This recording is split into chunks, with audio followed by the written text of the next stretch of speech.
Avez-vous déjà réfléchi à pourquoi Satan essaie toujours de vous empêcher de lire la Bible?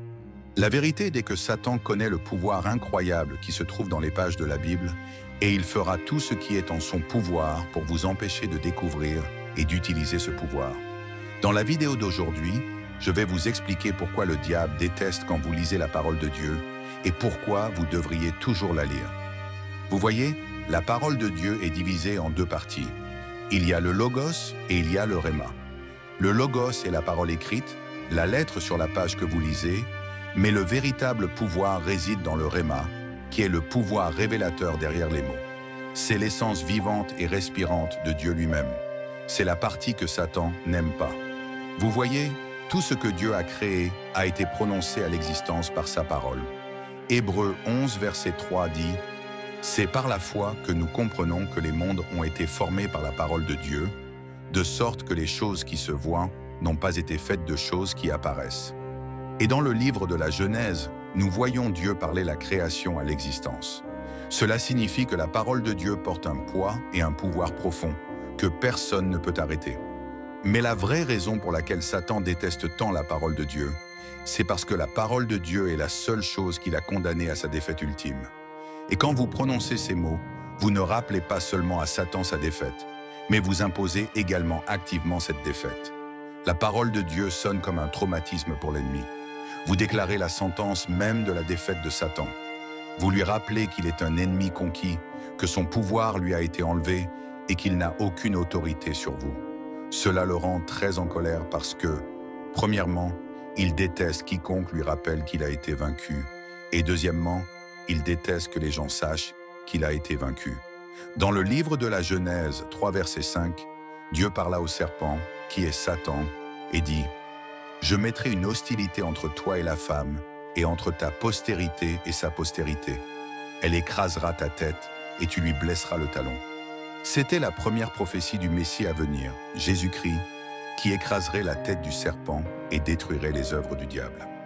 Le livre de l'Apocalypse 12, verset 11 nous dit « Et ils l'ont vaincu par le sang de l'agneau et par la parole de leur témoignage. » Vos mots, combinés avec la puissance de la parole de Dieu, deviennent une arme qui surmonte les complots et les stratégies de l'ennemi. C'est pourquoi Satan déteste tant quand vous connaissez et parlez la parole de Dieu, car il comprend que vous ne parlez pas seulement des mots vides, mais que vous représentez Dieu lui-même. C'est pourquoi, en tant que croyant, vous ne pouvez pas survivre sans la parole de Dieu. C'est pratiquement impossible. En fait, il est beaucoup plus dangereux pour le diable de connaître la parole de Dieu mieux que vous, car si le diable connaît les Écritures mieux que vous, il peut essentiellement les tordre et les utiliser contre vous. Un diable qui connaît la parole est plus puissant qu'un croyant qui est ignorant de la parole. Le monde dans lequel vous vivez est si corrompu que seules les Écritures peuvent vous garder sur la bonne voie. Lorsque vous alignez vos mots avec les Écritures, vous vous positionnez comme un ambassadeur du ciel, parlant au nom de l'Omnipotent. Satan sait qu'il ne peut pas s'opposer à l'autorité de la parole de Dieu. Dans Jean chapitre 6, verset 63, Jésus dit « Les paroles que je vous dis, elles sont esprit et elles sont vie. » Jésus voulait dire que les mots que l'on trouve dans les Écritures ne sont pas que de simples mots, ils portent l'esprit même de Dieu. Lorsque vous parlez des Écritures, vous libérez l'esprit de Dieu qui accompagne ces mots, car l'esprit de Dieu accompagne toujours la parole de Dieu. Ecclésiaste 8, verset 4 dit « Là où est la parole d'un roi, il y a du pouvoir. » Cela signifie que lorsque vous parlez la parole de Dieu, le pouvoir et l'esprit de Dieu l'accompagnent également. Lorsque vous parlez, ce n'est plus vous qui parlez, mais c'est la voix de Dieu qui est entendue à travers le royaume, parce que c'est sa parole. C'est pourquoi j'ai dit qu'il est important pour vous de vous immerger dans la parole de Dieu.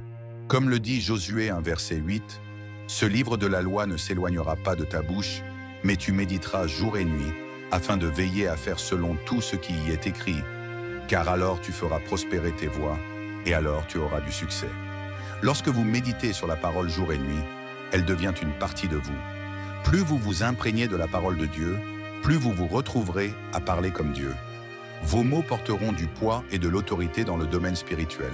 Comme le dit Tite 2, verset 1, « Mais toi, dis les choses qui conviennent à la saine doctrine. » Lorsque vos mots s'alignent avec la parole de Dieu, vous devenez un porte-parole de sa vérité, et l'ennemi n'a d'autre choix que de se courber. Satan déteste quiconque connaît et parle la parole de Dieu. Il sait que plus vous vous immergez dans la vérité des Écritures, moins il a de pouvoir sur vous. Il fera tout ce qu'il peut pour vous éloigner de la parole.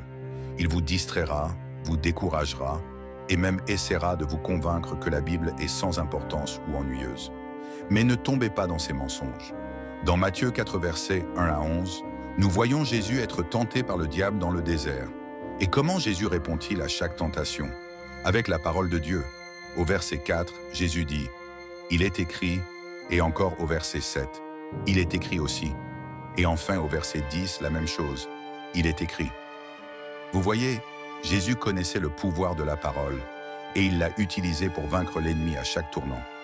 Remarquez que chaque fois que Jésus a dit ce qui était écrit, le diable a simplement changé de sujet et c'est pourquoi Satan déteste tant les Écritures, car il sait que la parole de Dieu est la vérité ultime et qu'elle expose ses mensonges et ses tromperies.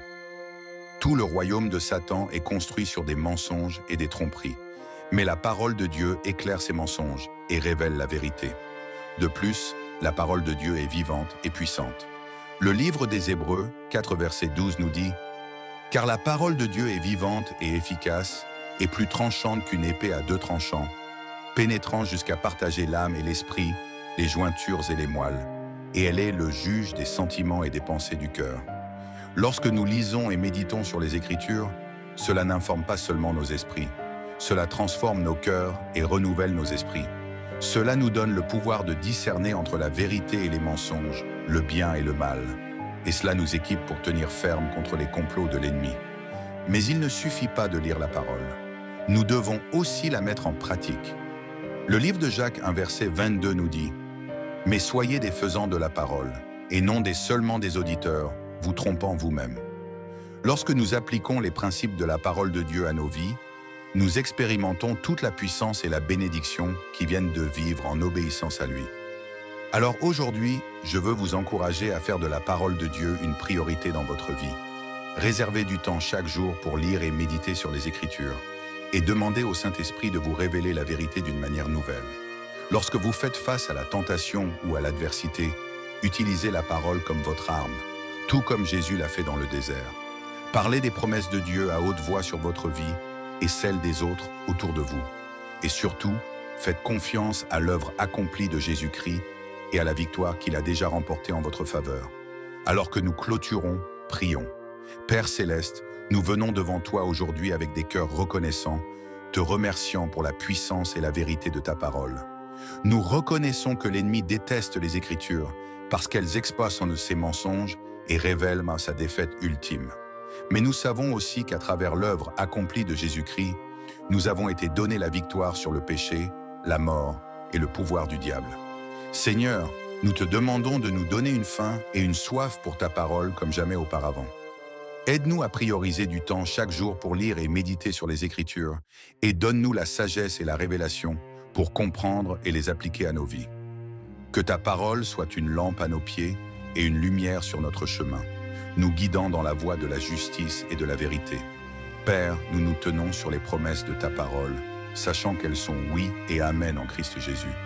Ta parole nous dit dans Ésaïe 55, versets 10 et 11, que tout comme la pluie et la neige descendent du ciel et ne retournent pas sans arroser la terre, ainsi sera ta parole qui sort de ta bouche. Elle ne retournera pas à toi vide, mais elle accomplira ce que tu désires et réussira dans ce pourquoi tu l'as envoyée. Nous déclarons qu'aucune arme forgée contre nous ne prospérera, et toute langue qui s'élève contre nous en jugement, nous la condamnerons. Car c'est l'héritage des serviteurs du Seigneur, et notre justice vient de toi, ô Seigneur des armées, selon Ésaïe 54, 17. Nous te remercions de nous avoir donné le bouclier de la foi, avec lequel nous pouvons éteindre tous les traits enflammés du malin, selon Éphésiens 6, 16. Nous revêtons la pleine armure de Dieu, afin de pouvoir tenir ferme contre les ruses du diable. Car nous ne luttons pas contre la chair et le sang, mais contre les dominations, contre les autorités, contre les puissances cosmiques de cette ténèbre présente, contre les forces spirituelles du mal dans les lieux célestes, comme il est écrit dans Éphésiens 6, 11 à 12.